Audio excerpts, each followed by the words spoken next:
2025-26ನೇ ಸಾಲಿನ ಎಸ್ಎಸ್ಎಲ್ಸಿ ಪರೀಕ್ಷೆಯಲ್ಲಿ ಅತ್ಯುತ್ತಮ ಸಾಧನೆ ಮಾಡಿದ ವಿದ್ಯಾರ್ಥಿಗಳಿಗೆ ಹಾಗೂ ವಿವಿಧ ಕ್ಷೇತ್ರಗಳಲ್ಲಿ ಗಣನೀಯ ಸೇವೆ ಸಲ್ಲಿಸಿದ ಗಣ್ಯರನ್ನು ಗೌರವಿಸುವ ಉದ್ದೇಶದಿಂದ ಜುಲೈ 12ರಂದು ಜಿಲ್ಲಾ ಮಟ್ಟದ ಜ್ಞಾನಕಾಶಿ ಪ್ರಶಸ್ತಿ ಪ್ರದಾನ ಸಮಾರಂಭವನ್ನು ಹಮ್ಮಿಕೊಳ್ಳಲಾಗಿದೆ ಎಂದು ಕರ್ನಾಟಕ ರಕ್ಷಣಾ ವೇದಿಕೆ ಹಾಗೂ ಕನ್ನಡ ಪರ ಸಂಘಟನೆಗಳ ಒಕ್ಕೂಟದ ಜಿಲ್ಲಾಧ್ಯಕ್ಷ ಎಂಎಸ್ ರಾಮೇಗೌಡ ತಿಳಿಸಿದರು. ಸುದ್ದಿಗೋಷ್ಠಿಯಲ್ಲಿ ಮಾತನಾಡಿದ ಅವರು, ದಾವಣಗೆರೆಯ ಗುರುಭವನದಲ್ಲಿ ಜುಲೈ 12ರಂದು ಬೆಳಿಗ್ಗೆ ನಡೆಯಲಿರುವ ಸಮಾರಂಭದಲ್ಲಿ ಎಸ್ಎಸ್ಎಲ್ಸಿ ಪರೀಕ್ಷೆಯ ಕನ್ನಡ ಐಚ್ಛಿಕ ವಿಷಯದಲ್ಲಿ 125ಕ್ಕೆ 125 ಅಂಕ ಪಡೆದ ಹಾಗೂ ಒಟ್ಟು 620ರಿಂದ 625 ಅಂಕ ಗಳಿಸಿದ ವಿದ್ಯಾರ್ಥಿಗಳಿಗೆ ಜ್ಞಾನಕಾಶಿ ಪ್ರಶಸ್ತಿ ಪ್ರದಾನ ಮಾಡುವ ಜೊತೆಗೆ ವಿವಿಧ ಕ್ಷೇತ್ರಗಳಲ್ಲಿ ಗಣನೀಯ ಸಾಧನೆ ಮಾಡಿದ ಗಣ್ಯರನ್ನು ಇದೇ ವೇದಿಕೆಯಲ್ಲಿ ಸನ್ಮಾನಿಸಿ ಗೌರವಿಸಲಾಗುವುದು ಎಂದರು.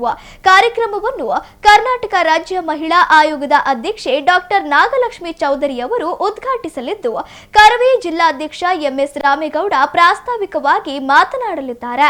ಮುಖ್ಯ ಅತಿಥಿಗಳಾಗಿ ದಾವಣಗೆರೆ ಹರಿಹರ ನಗರಾಭಿವೃದ್ಧಿ ಪ್ರಾಧಿಕಾರದ ಅಧ್ಯಕ್ಷ ದಿನೇಶ್ ಕೆ ಶೆಟ್ಟಿ ಸೇರಿದಂತೆ ಹಲವು ಗಣ್ಯರು ಭಾಗವಹಿಸಲಿದ್ದು, ಇದೇ ಸಂದರ್ಭದಲ್ಲಿ ವಿಶೇಷವಾಗಿ ನೂತನ ಶಾಸಕರಿಗೂ ಅಭಿನಂದನಾ ಸನ್ಮಾನ ಏರ್ಪಡಿಸಲಾಗಿದೆ ಎಂದರು.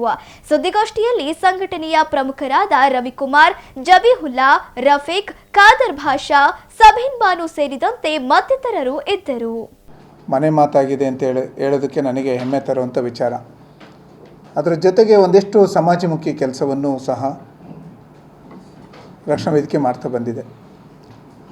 ಮಕ್ಕಳಿಗೆ ಒಂದಿಷ್ಟು ಪ್ರೋತ್ಸಾಹಿಸುವಂಥ ಕೆಲಸ ಮಾಡಬೇಕು ಅಂತೇಳಿ ಕಳೆದ 13 ವರ್ಷಗಳಿಂದ ಜ್ಞಾನಕಾಶಿ ಅಂತೇಳಿ ಒಂದು ಪ್ರಶಸ್ತಿ ಕೊಡೋ ಮೂಲಕ ಕನ್ನಡದಲ್ಲಿ 125ಕ್ಕೆ 125 ಅಂಕ ಪಡೆದಂಥ ವಿದ್ಯಾರ್ಥಿಗಳಿಗೆ ನಮ್ಮ ದಾವಣಗೆರೆ ಜ್ಞಾನಕಾಶಿ ಎಂದೇ ಪ್ರಸಿದ್ಧವಾಗಿರ್ತಕ್ಕಂಥ ದಾವಣಗೆರೆಗೆ ಅದರ ಹೆಸರಲ್ಲೇ ಆ ಮಕ್ಕಳಿಗೆ ಕೊಟ್ಟಾಗ ಒಂದಿಷ್ಟು ಪ್ರೋತ್ಸಾಹಿಸುವಂಥ ಕೆಲಸ, ನಾಳೆ ಇನ್ನೂ ಹೆಚ್ಚಿನ ವಿದ್ಯಾಭ್ಯಾಸಕ್ಕೆ ಅವರಿಗೆ ಅನುಕೂಲ ಆಗುತ್ತೆ.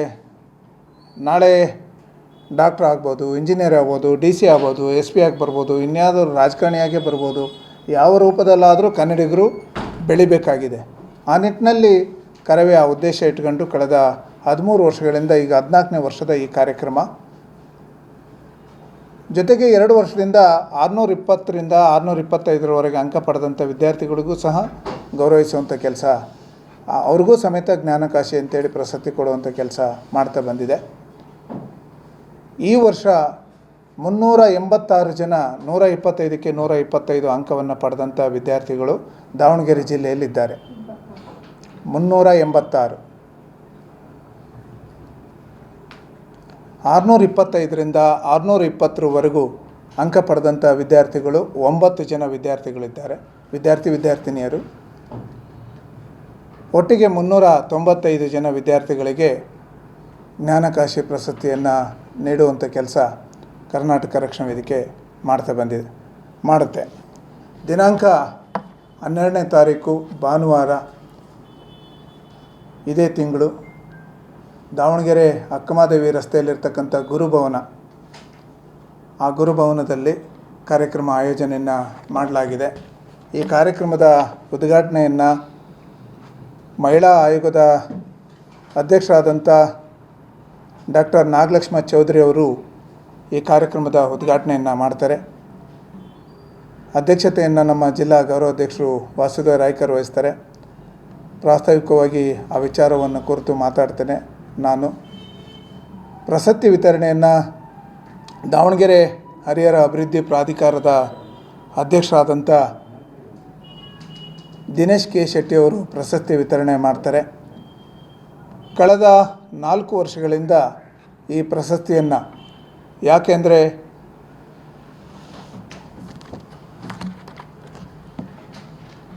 ಶಿಕ್ಷಣದ ಕ್ರಾಂತಿಯ ಹರಿಕಾರರಾದಂಥ, ಕರ್ನಾಟಕವನ್ನು ಉದಯ ಆಗೋಕ್ಕಿಂತ ಮುಂಚೆ ಮೈಸೂರು ರಾಜ್ಯದ ಸಂಸ್ಥಾನ ಒಬ್ಬರಲ್ಲಾದಂಥ ನಾಲ್ವಡಿ ಕೃಷ್ಣರಾಜ ಒಡೆಯರವರ ಹೆಸರಲ್ಲಿ ಶಿಕ್ಷಣದ ಕ್ರಾಂತಿಯ ಹರಿಕಾರರು. ಅಂದಿನ ಕಾಲದಲ್ಲೇ ಮಹಿಳೆಯರಿಗೆ, ಯಾಕೆಂದರೆ ಅವಾಗೆಲ್ಲ ವಿದ್ಯಾಭ್ಯಾಸದ ಭಾಳ ಕಷ್ಟ ಇತ್ತು, ಮಹಿಳೆಯರು ವಿದ್ಯಾಭ್ಯಾಸ ಮಾಡೋದು, ಯಾಕಂದರೆ ಅವಾಗ ಗಂಡ್ಮಕ್ಳು ಹೊರ ಕಳಿಸೋದು ಕಷ್ಟ ಇತ್ತು. ಅಂಥ ಪರಿಸ್ಥಿತಿ ಇದ್ದಂಥ ಸಂದರ್ಭದಲ್ಲಿ ಮಹಾರಾಜರು ಶಿಕ್ಷಣವನ್ನು ಹೆಣ್ಣುಮಕ್ಳಿಗೂ ಕರೆಸಲೇಬೇಕು.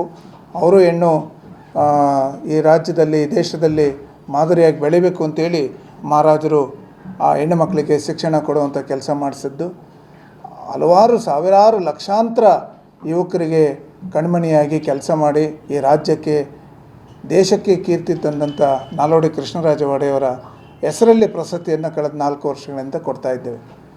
ಆ ಪ್ರಶಸ್ತಿಯನ್ನು ನಮ್ಮ ವೀರಲೋಕ ಸಂಸ್ಥೆ ಅಂತೇಳಿ ಬೆಂಗಳೂರಿನಲ್ಲಿ ಇದೆ. ಸಾಹಿತಿಗಳು, ಕವಿಗಳು ಅವರ ಪುಸ್ತಕ ಹೊರ ಬರ್ತದೆ ಅಂತಂದು ಕಾಯ್ತಾ ಇರ್ತಾರೆ.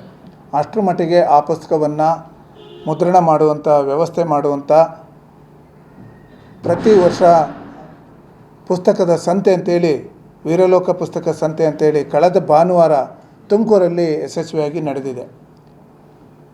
ಜೊತೆಗೆ ಅದು ಅಷ್ಟೇ ಅಲ್ಲದೆ 10 ಸರ್ಕಾರಿ ಶಾಲೆಗಳನ್ನು ದತ್ತು ತಗೊಂಡು ಶಾಲೆ ನಡೆಸುವಂಥ ಕೆಲಸ ಮಾಡುವಂಥ, ಅದರ ಜೊತೆಗೆ ವಿಷ್ಣು ಸೇನಾ ಸಮಿತಿಯ ಅಧ್ಯಕ್ಷರಾಗಿ ಕೆಲಸ ಮಾಡುವಂಥ ಆತ್ಮೀಯ ಗೆಳೆಯರಾದಂಥ ವೀರಕಪುತ್ರ ಶ್ರೀನಿವಾಸ್ ಅವರಿಗೆ ನಾಲ್ವಡಿ ಕೃಷ್ಣರಾಜ ಒಡೆಯರವರ ಹೆಸರಲ್ಲಿ ಪ್ರಶಸ್ತಿಯನ್ನು ನೀಡ್ತಾ ಇದ್ದೇವೆ. ಅದರಂತೆ ಇತ್ತೀಚೆಗೆ ನೂತನವಾಗಿ ಶಾಸಕರಾಗಿ ಆಯ್ಕೆಯಾದಂಥ ಸಮರ್ಥ ಶಾಮನೂರು ಮಲ್ಲಿಕಾರ್ಜುನ್ ಅವರಿಗೆ ಆ ಸಂದರ್ಭದಲ್ಲಿ ಸನ್ಮಾನಿಸಿ ಗೌರವಿಸುವಂಥ ಕೆಲಸ ಮಾಡ್ತಾ ಇದೆ. ಮುಖ್ಯ ಅತಿಥಿಗಳಾಗಿ ಉಪನಿರ್ದೇಶಕರು ಶಾಲಾ ಶಿಕ್ಷಣ ಇಲಾಖೆ ದಾವಣಗೆರೆ BH ಕೃಷ್ಣಪ್ರಸಾದ್ ಅವರು ಆಗಮಿಸ್ತಾರೆ. ಮುಸ್ತಾಫ್ ಅವರು ಕಾರ್ಯದರ್ಶಿಗಳು JH ಪಟೇಲ್ ಕಾಲೇಜ್ ದಾವಣಗೆರೆ ಅವರು ಆಗಮಿಸ್ತಾರೆ.